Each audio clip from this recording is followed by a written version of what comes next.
अस्सलाम वालेकुम, hello, welcome here.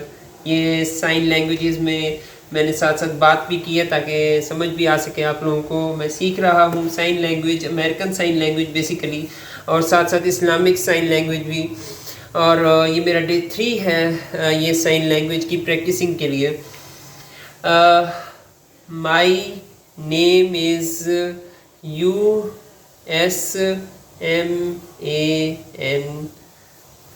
What is your name? आपका नाम क्या है? How are you? I am okay.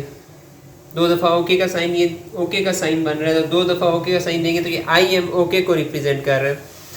मैंने कुछ और साइंस सीखे हैं और बड़े इंटरेस्टिंग हैं। जैसे एक फैमिली का साइन है, आप लोग देखेंगे, ये फैमिली का साइन है, बड़ा इंटरेस्टिंग किस्म का साइन है फैमिली।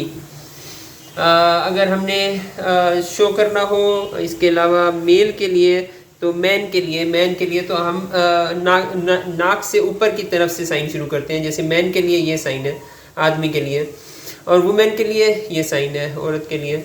और अगर हमने बॉय को रिप्रेजेंट करना हो तो उसके लिए पी कैप जैसा साइन आएगा, ये पी कैप। और अगर गर्ल को शो करना है, लड़की को, तो उसके लिए ये वाला साइन आएगा। तो ये देखिए सारे साइन लड़कों के ऊपर से शुरू हो रहे हैं और लड़कियों के नीचे से शुरू हो रहे हैं। तो ये मेरा साइन लैंग्वेज की थोड़ी सी प्रैक्टिस थी, और भी थोड़ी सी और चीज़ें मैंने सीख ली हैं और मैंने आप लोगों से शेयर भी कर ली हैं। अब आप लोग देखें, थैंक यू के लिए ये साइन है, थैंक यू के लिए। और अगर अल्हम्दुलिल्लाह कह रहे हैं तो ये हम अल्लाह का शुक्र अदा कर रहे हैं, थैंक यू अल्लाह। तो हम इस तरह कह देंगे, अल्हम्दुलिल्लाह, अल्हम्दुलिल्लाह, थैंक यू, अल्हम्दुलिल्लाह, थैंक यू अल्लाह। और ठीक है, बस ये आज मेरी तरफ से। Nice meeting you. अल्लाह अकबर। जज़ाकुमुल्लाह खैर।